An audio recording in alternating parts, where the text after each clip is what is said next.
সূর্যের আলোয় মাছ চাষ শুনে অবাক হলেও বিদ্যুৎ বিল ছাড়াই ২৪ ঘন্টা অক্সিজেন সরবরাহ করা হচ্ছে। সৌরশক্তি নির্ভর মাছ চাষ এখন বদলে দিচ্ছে মৎস্য খাতের চিত্র। পুকুর ভর্তি মাছ চাষ করতে পেরে খুশি মৎস্য চাষিরা।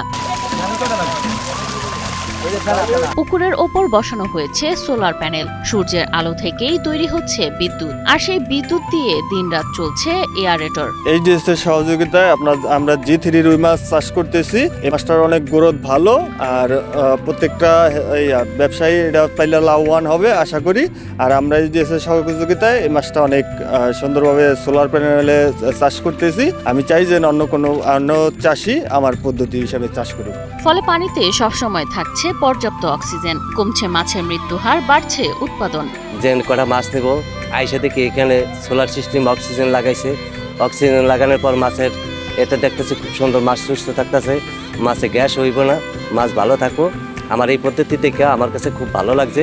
আমি সোলার প্যানেলে মাছ চাষ করে অনেক উপকৃত। আপনার সোলারে মাছ চাষ করে ওটা চালায়া মাছের বিদ্যুৎ বেশি পাই, ঘনত্ব চাষ করতে পারি, মাছের উৎপাদন হার অনেক বেশি। অন্য খামারিতে আমি আশা করি আমি লাভবান বেশি। শরীয়তপুর সদর উপজেলার বিলাসখান এলাকার মৎস্য চাষী শামীম মাতবর একসময় লোকসানের মুখে পড়েছিলেন। পরে আধুনিক প্রযুক্তি আর G3 রুই চাষ শুরু করে এখন পাচ্ছেন আগের চেয়ে অনেক বেশি লাভ। আমার এই পুকুরে সোলার পদ্ধতি করার আগে আমার এই পুকুরে অক্সিজেনের অভাবে মাছ মারা যেত।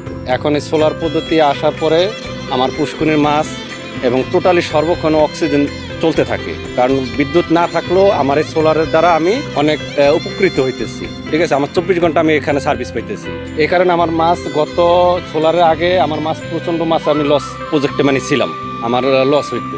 এখন সোলার পদ্ধতি আসার পরে আল্লাহর রহমতে আমার এই পুকুরে মাছ নিয়ে আমি খুব লাভবান। এই প্রযুক্তিতে মাছ দ্রুত বেড়ে ওঠে, খাদ্যের অপচয় কমে এবং একই পুকুরে বেশি মাছ চাষ করা সম্ভব হয়। তাই সহজেই সফলতার মুখ দেখছেন মৎস্য চাষিরা। আমি শামীমের এই জায়গায় আসছি, যে কটা মাছ নেব আইসা থেকে এখানে সোলার সিস্টেম অক্সিজেন লাগাইছে।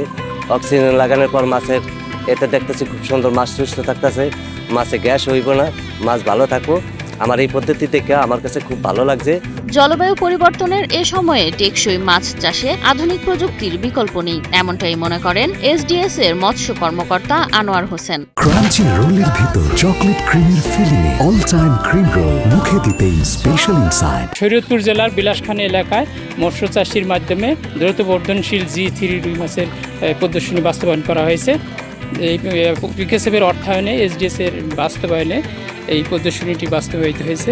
এখানে প্রদর্শনী বাস্তবায়নে মাছের পোনা এবং অন্যান্য উপকরণ সামগ্রী সরবরাহ করা হয়েছে এবং G3 রুই মাছ চাষে উদ্বুদ্ধকরণের জন্য বিভিন্ন পরামর্শ এবং ট্রেনিং প্রদান করা হয়েছে। এটা এইভাবে এখানে মৎস্য খামার যান্ত্রিকীকরণের আওতায় আধুনিক যন্ত্রপাতিও সরবরাহ করেছে, যার মধ্যে সোলার প্যানেল, ব্যাটারি এবং অন্যান্য যন্ত্রপাতি প্রদান করা হয়েছে, যার ফলে নিরবিচ্ছিন্ন বিদ্যুৎ সরবরাহ হচ্ছে। এ পুকুরের পানিতে এয়ারেশন ব্যবস্থা করা হয়েছে, ফলে ঝুঁকিমুক্ত থেকে তারা মাছ চাষ কার্যক্রম বাস্তবায়ন করতে পারছে।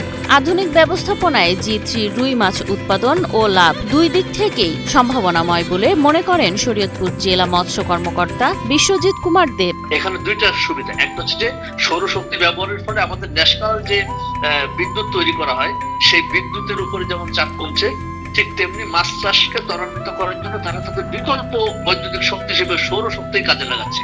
অর্থাৎ ওখানে আমার যদি কোনো কোথাও লোডশেডিং এর ঘাটতি থাকে, সেক্ষেত্রে কিন্তু আমরা ওই সরাসরি বিদ্যুতের উপর নির্ভরশীল হলে সমস্যা। আবার সৌরশক্তিতে খরচ কম, সৌরশক্তিটা আপনি যে কোনো সময় ব্যবহার করতে পারছেন।